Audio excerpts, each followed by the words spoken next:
Bateauscopie, Bateauscopie Nicolas Venance, Bateauscopie, une émission d'actunautique.com. Bonjour et bienvenue à tous dans Bateauscopie, un Bateauscopie aujourd'hui réalisé en direct depuis le port de Cannes. Cannes, une ville que toute la rédaction d'Actunautique apprécie tout particulièrement. Petite private joke, les gens se reconnaîtront.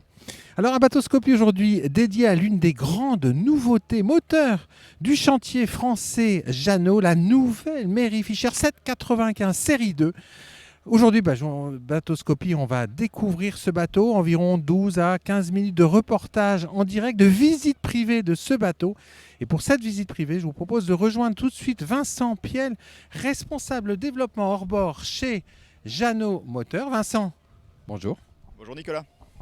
Alors Vincent, la Mary Fisher 795, c'est un des bateaux phares de votre gamme de weekender hors-bord. C'est effectivement le modèle phare en fait de notre gamme de Mary Fisher. Donc dans la gamme Mary Fisher, il y a la gamme Marlin qui est davantage dédiée à aventure, davantage pêche, et il y a la gamme Weekender qui sont des bateaux familiaux pour la croisière. Alors le 795, c'était un des bateaux mythiques de la gamme, 5 ans d'existence.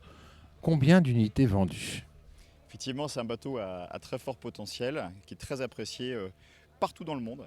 C'est un bateau qu'on va retrouver aussi bien en Scandinavie, en Norvège, en Suède, qu'on va retrouver également en Australie, en Floride et bien évidemment en France, en Atlantique et également en Méditerranée.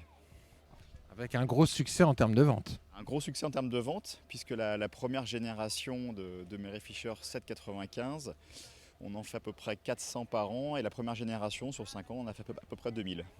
C'est un superbe score sur ce segment que vous dominez largement. Alors on va apprendre à avoir une vue générale sur ce bateau. Alors dans le concept, qu'avez-vous travaillé sur cette série 2 de la Mary Fisher 795 ? Alors on est reparti d'une feuille blanche, c'est un bateau, quelque part la seule chose qu'on a gardé c'est le nom de 795, donc qui est un nom iconique. 795 parce que c'est un bateau qui fait tout juste en dessous de la limite de 7 mètres de longueur de coque. Et on est sur un bateau donc tout nouveau avec une nouvelle coque, une nouvelle carène, un nouveau plan de pont.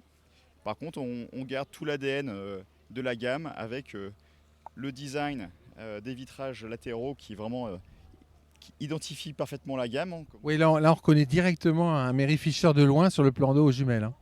Voilà. Mais par contre, on a fait une nouvelle coque, ce qui nous a permis de relever l'étrave et d'avoir davantage de volume à l'intérieur du bateau. On a une carène une étrave qui est plus défendue, donc c'est-à-dire que le liston est plus haut et ce qui amène plus de volume à l'intérieur du bateau. Alors un bateau reconnaissable entre mille. Ce que je vous propose, chers auditeurs, maintenant, c'est de monter à bord du bateau pour cette visite privée. Et bien allons-y Nicolas. Voilà, on va se diriger à bord, se faufiler sur le ponton,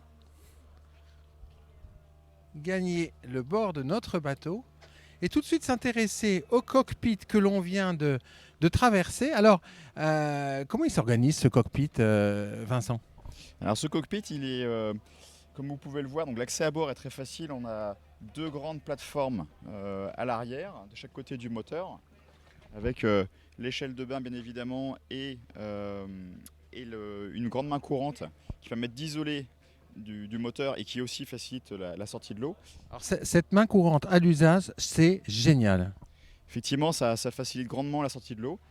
Et ensuite, donc, le cockpit donne sur ces plateformes avec un système de portillon comme ceci, sur lequel on peut avoir également une assise qui vient prendre place ici.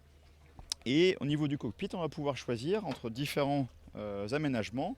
On va pouvoir avoir en standard une grande banquette droite sur l'arrière. Donc la banquette centrale coulisse, je vais vous montrer ça tout de suite.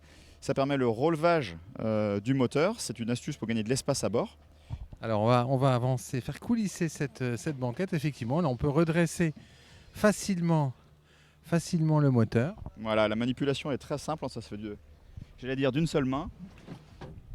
Voilà, et ça se permet donc de relever le moteur complètement lorsqu'on quitte le bateau et tout en optimisant l'espace à bord. Donc cette grande banquette sur l'arrière du bateau va peut être complétée par une banquette latérale rabattable. Ça, c'est une nouveauté sur les séries 2. Donc on optimise l'espace à bord quand il n'y a pas la table. Là, ça permet d'avoir un programme mix avec davantage d'espace si l'on veut pêcher. Et on peut ensuite venir compléter cette banquette latérale par un bloc de rangement qui est situé derrière la baie coulissante. Et à ce moment-là, on va pouvoir utiliser cette banquette arrière comme support. Et à ce moment-là, la table va venir se transformer en un grand bain de soleil là, pour transformer tout l'arrière-bâbord du bateau. Donc, immense bain de soleil, alors coin salon, coin repas extérieur et bain de soleil.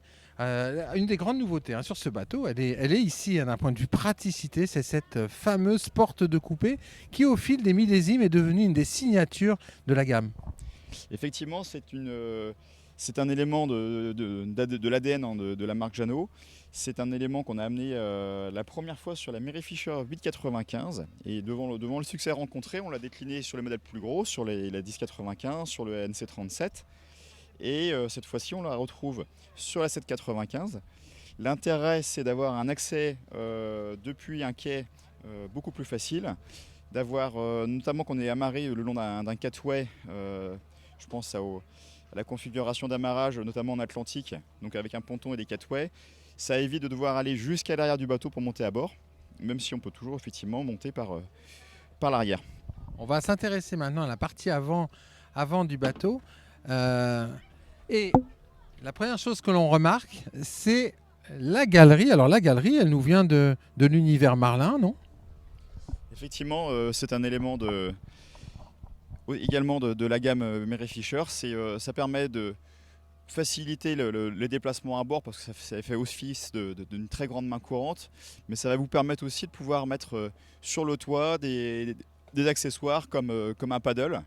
C'est je pense l'accessoire à la mode cet été. J'étais assez bluffé du nombre de paddles que j'ai pu voir sur les bateaux en naviguant cet été. Et donc là, ça permet de garder son paddle gonflable gonflé et de pouvoir naviguer avec le paddle sur le toit. Alors, grand bain de soleil sur l'avant. Un grand bain de soleil sur l'avant et également donc une grande baille à mouillage avec un guindeau électrique.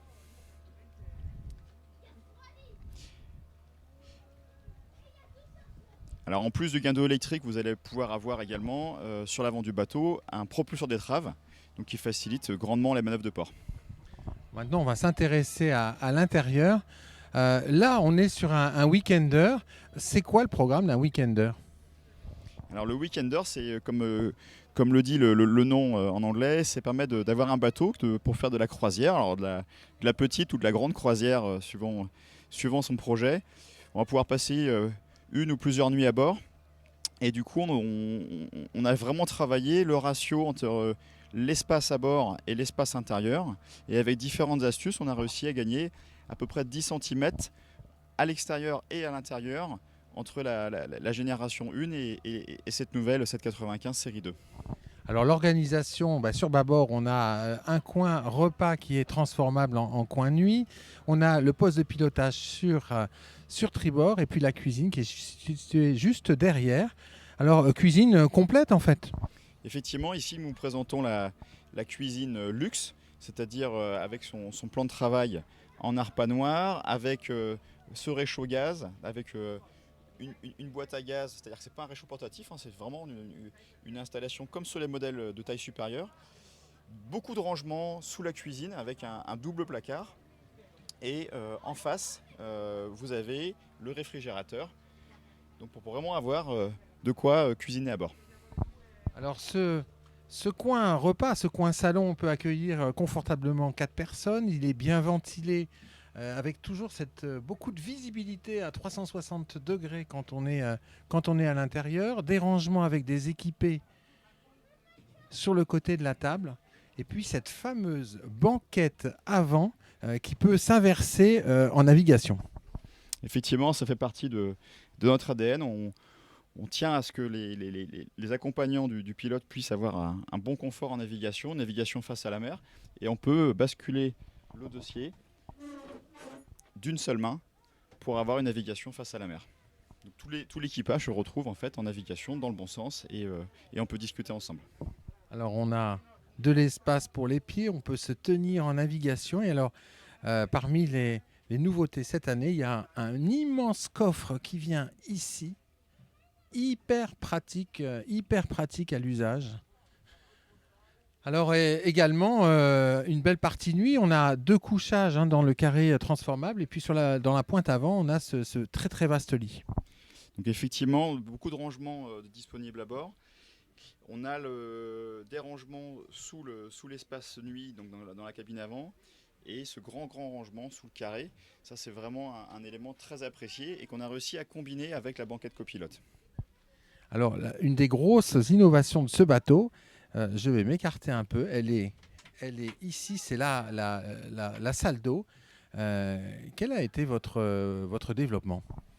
Donc dans la démarche, l'idée était d'utiliser le volume offert par cette nouvelle coque et du coup de pouvoir proposer, donc en plus d'un WC marin et d'un lavabo, de pouvoir proposer pour les clients qui le souhaitent, pour étendre le programme de navigation, d'avoir une fonction douche, donc une fonction douche assise, mais on a un système d'évacuation et du coup on a également la possibilité d'avoir un chauffe-eau.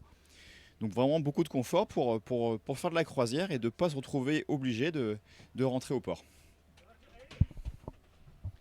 Donc ça, cette douche, fonction douche, c'est unique sur cette taille de bateau. C'est effectivement quelque chose d'extrêmement innovant. On a vraiment amené de nouvelles idées et des innovations importantes sur cette série 2. On a également travaillé pour les pays chauds un système de climatisation utilisable à quai, mais également utilisable en navigation. Donc pour cela, on a un système qui marche en 220 volts, et au lieu d'avoir un générateur qui aurait pris trop d'espace à bord, on a fait un système qui fonctionne avec un convertisseur et un parc de batteries lithium, donc des batteries vraiment de haute technologie pour avoir une bonne autonomie. On va avoir jusqu'à 5 heures d'autonomie lorsqu'on est en navigation. C'est hyper intéressant. En même temps, on va parler performance. Je vais vous laisser gagner la partie pilotage du bateau. Quel type de motorisation proposez-vous sur cette Mary Fisher 795 série 2 ? Alors on est évidemment sur une motorisation hors bord, c'est vraiment la motorisation phare depuis quelques années, depuis le gros développement autour des moteurs 4 temps, de la fiabilité que ça offre, du coût d'entretien également inférieur, et puis surtout de beaucoup d'agréments en navigation. On a des bateaux qui sont très joueurs, et en termes de motorisation, du coup, on va pouvoir couvrir des motorisations à partir de 150 chevaux, pour le côté économique, et également de pouvoir monter en motorisation. Et les 795 de série 1 étaient limités à 200 chevaux, et là avec la série 2 on va proposer des motorisations supérieures, du fait notamment qu'on offre davantage d'options, donc davantage de poids dans le bateau. On va pouvoir avoir des motorisations 225, 250 chevaux.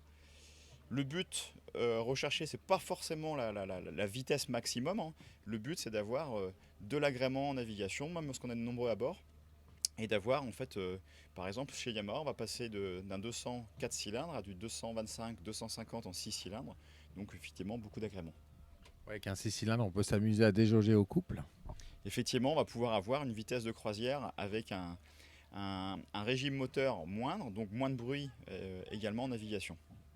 Alors, quel est l'accueil reçu par cette Mary Fisher 795 depuis qu'elle a été présentée il y a quelques jours ?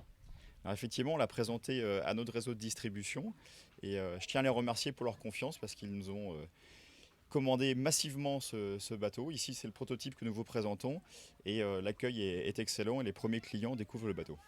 Quel est un ordre de prix sur ce bateau à peu près ? Alors on va aux alentours on va commencer à peu près à 56 000 € de mémoire sur une motorisation 150 chevaux, et après le prix va vraiment dépendre et de la motorisation et des options qu'on nous propose. Merci beaucoup Vincent Piel de nous avoir fait partager en exclusivité, en grande première, cette visite de la nouvelle Mary Fisher 795 série 2. Avec plaisir Nicolas, à bientôt. Cette émission est accessible à tout moment sur la chaîne YouTube d'ActuNautique, mais aussi en podcast sur Spotify, Deezer, Apple, Google, Acast et SoundCloud.